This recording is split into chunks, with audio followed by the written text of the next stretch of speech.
The rule of thirds is a technique that has been used for many centuries in the arts. It's a starting point for a drawing or a painting and guides us to where to put the main subject.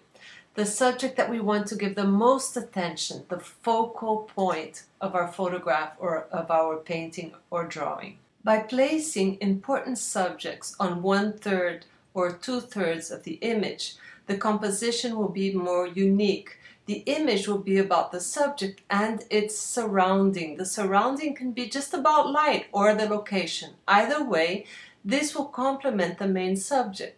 Let's look at this image where the flower is on 1/3 of the photograph. By placing the flower there, we'll have information about its location and we can see the water and the rocks to the left side. Now the photograph has its own story. It's about a flower found in nature. It's not a studio flower nor an indoor plant. We have specific information about that flower.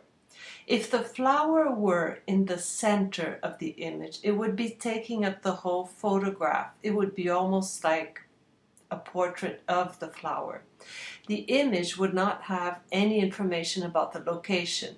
We can change the whole story of one scene or one photograph many times by using different techniques. The rule of thirds makes the photograph more dynamic and creates the illusion of having more action. The subject will be emphasized and you will be showing more of the surrounding, which will add to the story of your main subject. In this photograph, 2/3 of the image is about space and color. The soft background make the photograph look surreal and adds a lightness that emphasizes the delicate flower. We add to the story of the flower by putting it in 1/3 of the image. We can do this with horizontal images and with vertical ones, as you can see here. Another good technique to use is diagonal lines. Diagonal lines make the photograph look more lively and create visual tension. When objects line up in a horizontal line or a vertical line, they tend to look static. Think about the sunset on the beach. It's a peaceful image. The lines of the horizon are straight.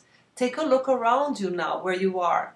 Move your eyes slowly to the horizon line of wherever you are, a room, outside. If the lines are straight, they convey a peacefulness or a quietness.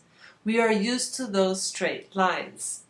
When you add diagonal lines to your photograph, you add a dynamic element that will give us the perception of action. I do not suggest tilting the camera in an exaggerated fashion.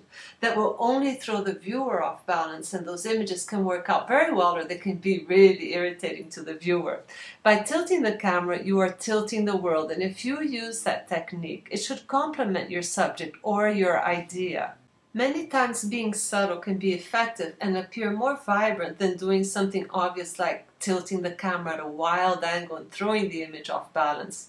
By adding diagonal lines into your image through camera angle and position, you will add action and make a still photograph more energetic and look natural at the same time. This photograph has a little bit of everything we have been talking about. The shadow takes 2/3 of the image. The actual vase is more or less than half the image. The camera has a slight tilt, giving us the impression that the vase may slip off the surface. There are diagonal lines. The horizon line is slanted, and it's small enough that it does not become distracting. This is a visual game. Sometimes tilting the camera in an exaggerated way does work. It does not work in this photograph. The tilt throws the image off balance. But what does work in this photograph is the 1/3 rule. Notice how the sky takes over 2/3 of the photograph and the bridge and the water 1/3. When you tilt the camera, there should be a visual reason for it or it will look like a gimmick.